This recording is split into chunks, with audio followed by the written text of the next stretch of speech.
ဒီနေ့တော့အေယာဝတီနဲ့အနီးတစ်ဝိုက်ဆိုတဲ့စာအုပ်လေးတွေကသိပ္ပံမောင်ဝဆရာသိပ္ပံမောင်ဝရေးတဲ့မင်းလက်ဆိုတဲ့သင်္ဘောလေးနဲ့အေယာဝတီကိုခရီးသွားကြရအောင်နော်မင်းလက်သိပ္ပံမောင်ဝမင်းလက်ကမန္တလေးနဲ့ပြည်အပြန်ပြန်အလံလံသွားနေသောကရိုသင်္ဘောအမည်ဖြစ်၏မင်းလက်ပြည်မြို့သို့ရောက်သောအကြိမ်ပေါင်းလည်းများလှလေပြီမန္တလေးမြို့သို့ပြန်၍ရောက်သောအကြိမ်ပေါင်းကိုမရေတွက်နိုင်အခုမန္တလေးမှထွက်ရလာခဲ့သောအကြိမ်မှလည်းထိုမရေတွက်နိုင်သောအကြိမ်ပေါင်းများစွာတဲ့တစ်ကြိမ်မျှသာဖြစ်၏ထူးခြားသောအကြိမ်ဟု၍ကမဆိုနိုင်မန္တလေးမှမနက်စောစောထွက်ရလာခဲ့၏စကိုင်းအင်းဝစသောရှေးအခါကကြော်စောခဲ့ကြသည့်မြို့တော်ဟောင်းများတွင်စိုက်ကဲ့၏တက်သူတက်ဆင်းသူဆင်းကူလီတသိန်းကလည်းသူ့ငါးပါငါငါးပါနှင့်ဆူညံစွာအော်ဟစ်ကြကုန်၏ထိုမှလွန်မြန်လျင်ရွာတစ်ကြီးကြောက်တလုံးငစွန်းမြင်းမူအစရှိသောဝါထွက်ရာစိတ်ကမ်းများတွင်စိုက်ကဲ့ပြန်၏တချို့ကမ်းတွင်ထိုး၍စိုက်ရလေသည်သင်္ဘောသည်ထိုကမ်းမအနီးသို့ရောက်သည်နှင့်တပြိုင်နက်သင်္ဘောကလား၄ယောက်သည်အသီးသီးသင်္ဘောပေါ်မှခုန်၍ဆင်းညပြီးလျင်ကြိုးကြီးတစ်ချောင်းကိုကမ်းခြေသို့ရေကူးကဆွဲယူကြကုန်၏ရောက်လျင်စိုက်ထားအပ်သောတိုင်တို့တွင်ခြိကုန်၏သင်္ဘောမှလည်းထိုကြိုးအားဖြင့်ကမ်းမသို့ကပ်၍သွားရလေသည်ကမ်းမပေါ်တွင်သင်္ဘောအလားကိုအတောင်သားစောင့်စား၍နေကြသောလူတို့မှလည်းဆူညံလျက်ပင်ကူလီတွေကမရှားအပျော်အပလာရောက်ရှူစားသူတွေကလည်းရှိအသီးမိတ်ဆွေတို့အားလာရောက်ကပို့ကြသူကြိုးကြသူတွေကလည်းအများသင်္ဘောစိတ်ကမ်းတွင်ကပ်လိုက်သည်နှင့်တပြိုင်နက်တက်မိသူတွေကလည်းတိုး၍တက်ကြဆင်းမဲ့သူတွေကလည်းတိုး၍ဆင်းညရေထဲကြမှာကိုလည်းဆိုးရပျော်စရာလည်းမကြတကြကမ်းခြေတစ်လျှောက်သို့ရှုမြော်၍လာပြန်လျင်လဲတာယာတင့်တယ်ရှုကျင်စပွဲကောင်းလာ၏တောင်ထိပ်တောင်ကုန်းကလေးတွေကို၎င်းစိမ့်လန်းလျက်ရှိသောရာကင်းများကို၎င်းတောင်ထိပ်တွင်ပေါ်တွင်ဖြူဖြူဖွေးဖွေးဇေဒီတော်ကလေးတို့ကို၎င်းပျက်စီးယိုယွင်းအိုမင်းလျက်ရှိကြသောဇေဒီတော်တို့ကို၎င်းတောင်ကပါတောင်ပြက်ကြီးတွေကို၎င်းတွေ့မြင်ရလျင်မြည်သူစိတ်မချမ်းမြေ့စိတ်မကြည်နူးနိုင်မဲနေနိုင်ပါအံ့နီမြစ်ကမ်းခြေတစ်လျှောက်တွင်ရေတောက်ရန်လာကြသောနအုပ်ကြီးအပေါ်၌မင်းလောက်ကနေကြသောနွားကြောင်သားကလေးတို့မှလည်းမိမိတို့အနီးမှသင်္ဘောဖြတ်သွားသည်ကိုမြင်ကြရလျင်စိတ်ပျော်သလိုလိုဘာလိုလိုဖြစ်၍ခုံပေါက်ကကပြလိုကပြလက်တွင်ကန်၍ထားသောအဝိစလုံကြီးစုပ်တို့ကိုလှုပ်ပြလိုလှုပ်ပြကြပြီးအော်ပြီးလှုပ်ဆက်ပျော်စပွဲတည်းထိုနွားကြောင်သားတို့၏စိတ်တွင်ကမိမိတို့အနီးမှဖြတ်ရသွားသောသင်္ဘောမှာဘယ်နေရာကလာ၍ဘယ်နေရာသို့သွားသည်ကိုမသိမန္တလေးနှင့်ပြည်သို့သွားသောကရိုသင်္ဘောဟု၍သာသိချင်သိပေလိမ့်မည်တို့ရာတွင်ထိုမန္တလေးပြည်မြို့တို့သည်မိမိတို့နှင့်မြည်မြောက်ကွာဝေးသည်ကို၎င်းထိုမြို့တို့သည်မြည်မြကြီးကျယ်ကြသည်ကို၎င်းမိရထားမော်တော်ကားတို့ပြည့်နှက်လျက်ရှိနေသည်ကို၎င်းအနှဲငယ်မျှသိရှိကြမည်မဟုတ်သိလည်းမသိလို့မိမိနာအုပ်တွင်မင်းလုံး၍နေသည်ကိုပင်ကျေနပ်လှလေပြီသွေးတကြီးကြီးနှင့်အနှင်းနီးနီးအဖုံဖုံဂုံလုံး၍နေကြလေတော့သည်ထိုနွားကြောင်သားတို့အပြင်ကမ်းမအနီးတောင်ထိပ်များအပေါ်တွင်ကျောင်းကလေးတစ်ကျောင်းတလီကိုတွေ့မြင်ရပေ၏ထိုကျောင်းများအနီးနားတွင်ရွာလည်းမရှိလူသူမနီးသောတောင်ထိပ်ပေါ်၌တကိုယ်တွင်တရားအထုတ်ရန်ထွက်ရလာကြသောယဟန်ယသိလူတော်ကောင်းများဖြစ်တန်ရာ၏ရေအတွက်ကအေယာဝတီမြစ်ကြီးကိုပင်အမိပြု၏အားထား၏ထိုကျောင်းကလေးအသီးသီးတို့တွင်သတင်းသုံးတော်မူကြသောသူတော်သူမြတ်တို့ကထိုကရုသင်္ဘောပေါ်တွင်ပါ၍လာကြသောသူတို့မှာမြည်သူများဖြစ်ပါလိမ့်မည်ကိုလည်းဂရုမစိုက်မြည်တို့သွားကြသည်ကိုလည်းအမှုမထားဤသင်္ဘောသွားသောအချိန်ကမြည်သည့်အချိန်ပေသည်စသည်ဖြင့်သာအမှတ်ထားပေလိမ့်မည်ဤသင်္ဘောအေယာဝတီမြစ်ကြောဆုံသွားတိုင်းတရက်တရက်ကုန်လွန်၍သွားပေပြီထိုရက်တို့ကပြန်၍မလာလူတို့၏အသက်သာလျင်တရက်သို့နီးလေပြီတကားမြည်သည့်အရာမှမမြဲပါတကားအနိစ္စပါတကားစသဖြင့်တရားတော်ကိုနှလုံးသွင်းကကြံရစ်နေကြရှာကုန်၏မင်းလက်လဲစုံမြဲတိုင်းစုံ၍လာခဲ့၏မြင်းကြံသို့မိုးချုပ်မှရောက်လေသည်မြင်းကြံ၌တညအမောဖြေ၏ခ ီးဆက်လက်၍သွားမည့်သူတို့အနက်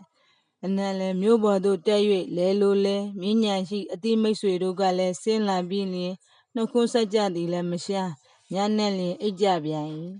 မနက်မိုးမလင်းမီမြင်းညံသို့ထွက်၍လာခဲ့ပြန်၏မြင်းညံမှထွက်၍လာခဲ့ပြန်၏နေကင်းတွင်ညာဦးသို့ရောက်၏ညာဦးရောက်သည်မှ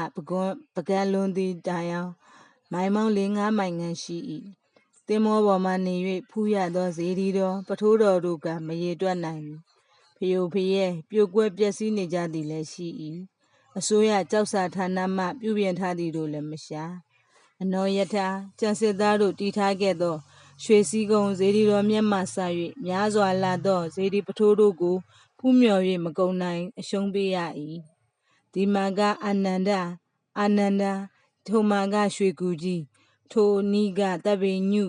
ထိုရှေ့ကဆူလာမဏိထိုကွေတွင်ကလောကနန္ဒာထိုသောဖျားတို့ကဓမယံကြီး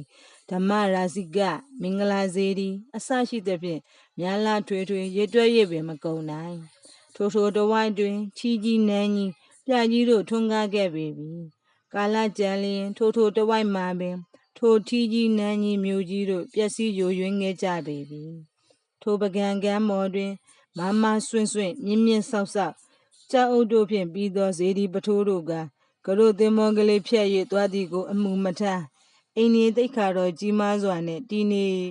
တော်မူကြကုန်၏ထိုဇေဒီပထိုးတော်ကြီးတို့က